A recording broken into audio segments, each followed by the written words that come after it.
बहुत बहुत धन्यवाद सभापति महोदय। आपने मुझे अनुदानों की मांगों पर विचार मतदान में मांग संख्या 54 ऊर्जा, 55 खाद्य, नागरिक आपूर्ति, उपभोक्ता मामलात पर बोलने की अनुमति दी। आपका बहुत बहुत धन्यवाद। माननीय सभापति महोदय, जैसा कि आपको पता है, चाहे पूर्ववर्ती सरकार हो चाहे अभी वर्तमान में सरकार हो, हम लोग कितने किसानों के हितैषी हैं उस पर हमें गौर करने की ज़रूरत है। हर वर्ष हम किसानों का बजट बढ़ाते जाते हैं और बजट बढ़ने के बावजूद भी हम जब कृषि होती है, फसल का सीजन होता है और किसानों को हम उसके ज़रूरत के अनुसार बिजली नहीं दे पाते हैं, तो ये हमारे लिए शर्मनाक बात है।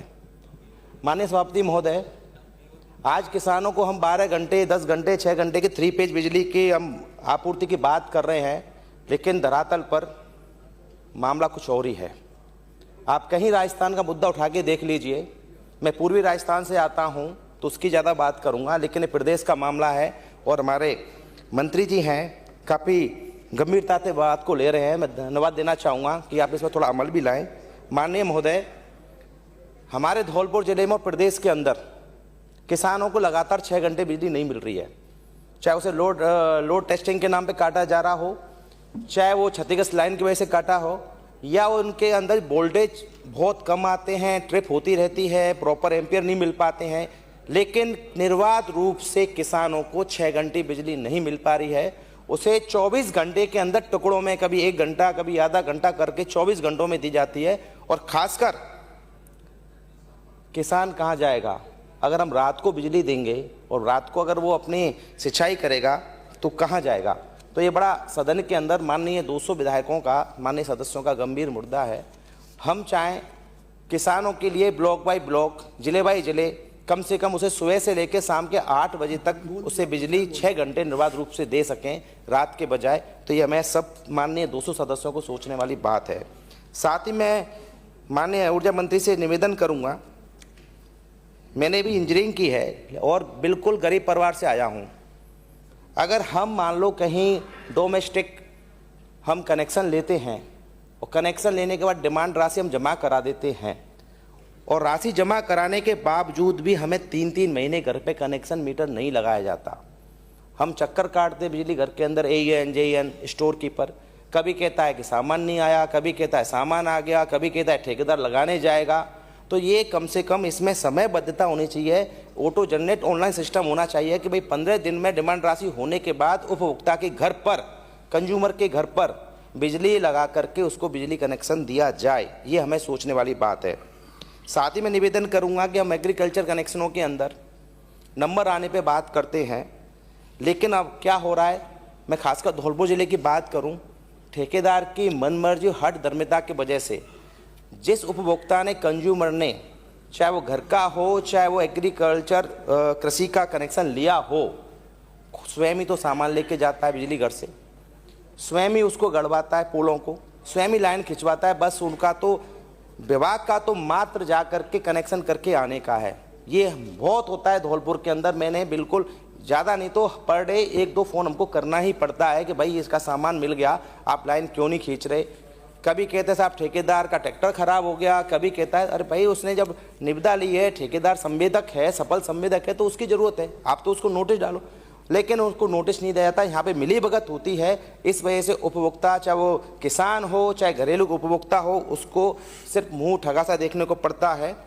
रही ट्रांसफार्मर की, किसी घरेलू उपभोक्ता का ट्रांसफार्मर खराब हो जाए और उसने इतला सूचना दे दी डिपार्टमेंट को, तो डिपार्टमेंट क्या कहता है कि भाई लाइनमैन को ले जा, कनेक्शन काट देगा और ट्रांसफार्मर को उतार करके हमारे यहाँ जमा करा जा।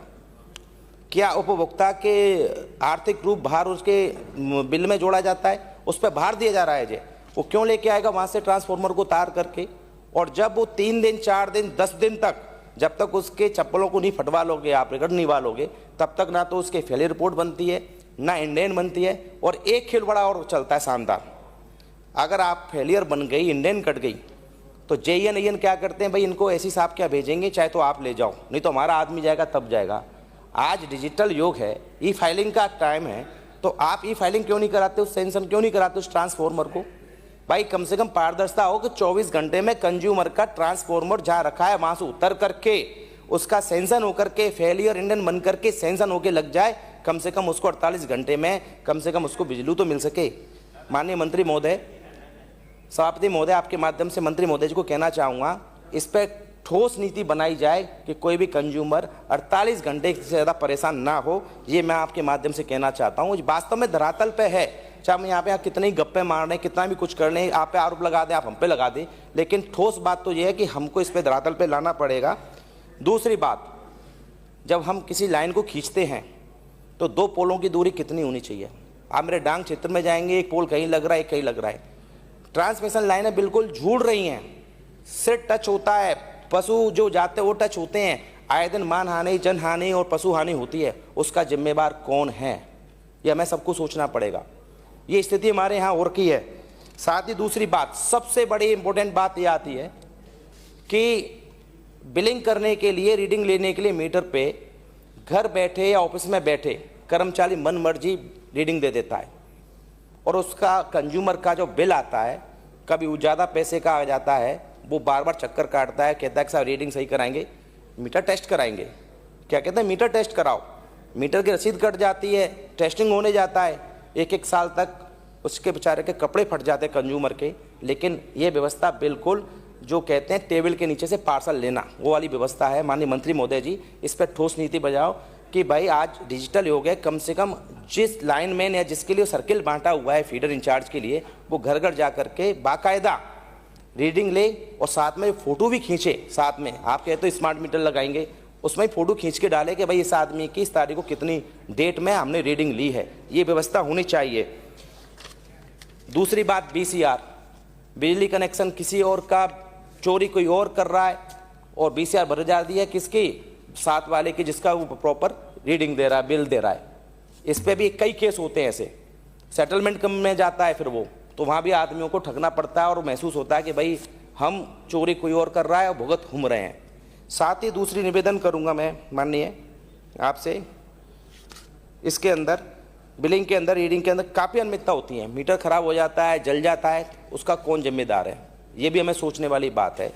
आपसे निवेदन है कि मेरी कुछ समस्या हैं।